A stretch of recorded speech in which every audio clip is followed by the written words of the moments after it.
toi qui tomberas sur ce message. Dieu te bénira avec un mari que tu te poseras la question, qu'est-ce que tu as fait pour mériter cela? Je répète, si tu es une femme qui a longtemps eu des déceptions pensant que c'est les gens qui ne te comprenaient pas, pourtant c'était le plan de Dieu pour toi. Je te dis en ce soir, l'homme qui arrive dans ta vie, il sera comme un Dieu auprès de toi. Il sera comme un Dieu auprès de toi. Quand je dis un Dieu, bien sûr, je mesure mes propos.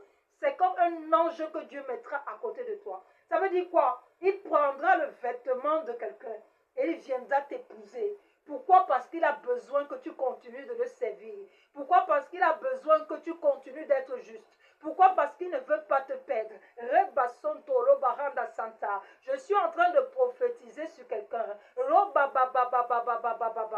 On dit les fils du prophète sont des prophètes. Ce que Dieu donne à ton prophète, la grâce, il doit pouvoir la transférer et te donner aussi à toi. S'il te reconnaît comme quelqu'un qui est connecté à l'esprit de son serviteur ou de sa servante, je le prophétise dans ta vie. Comme tu entends souvent des témoignages que mince, mon mari, Dieu m'a béni avec un mari. C'est ta portion en ce soir. C'est ta portion en ce soir, toi la veuve là. Toi qui pensais qu'après avoir perdu ton mari, là, il ne te donnera pas un autre. Toi qui pensais que depuis qu'on a volé ton mari là, mystiquement, il ne te reviendra pas. Dieu vient me dire, Dieu me dit de te dire, de la manière dont il reviendra, tu ne le reconnaîtras pas. On te dira que tu as souffert avec cet homme un jour, tu diras non. On te dira que tu as souffert avec cette femme un jour, tu diras non. On te dira que cet homme t'a fait du mal un jour, tu diras non. Pourquoi? Parce que Dieu l'utilisera pour essuyer tes larmes. Quand on regardera ton mariage, je suis en train de prophétiser sur quelqu'un qui n'est pas encore marié et dont le mariage est proche.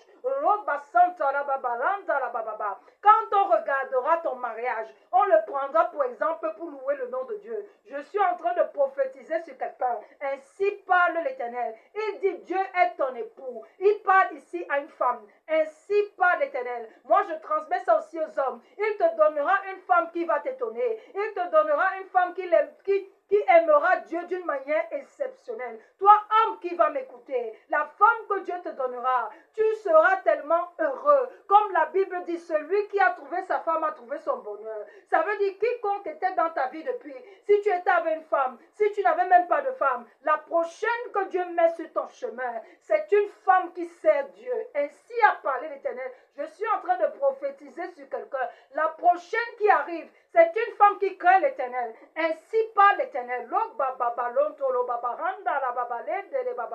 Reçois cette prophétie. Ça s'adresse à quelqu'un qui n'est pas encore marié. Ou alors à quelqu'un qui a fait un mauvais choix. Et Dieu vient restaurer ça ce soir. C'est pourquoi il m'a dit, redonne espoir et la délivrance dans le titre. Il coach, il te motive, il te redonne espoir et il te délivre. Ça veut dire, je te sépare de la mauvaise personne. Si tu as besoin d'une onction plus puissante, si tu as besoin de la présence de Dieu pour que la personne qui est auprès de toi sorte de ta vie, je te sépare d'elle en ce soir. Je n'ai jamais déclaré la séparation sur la vie d'un de mes enfants, que ce soit de l'amitié, que ce soit d'un partenaire.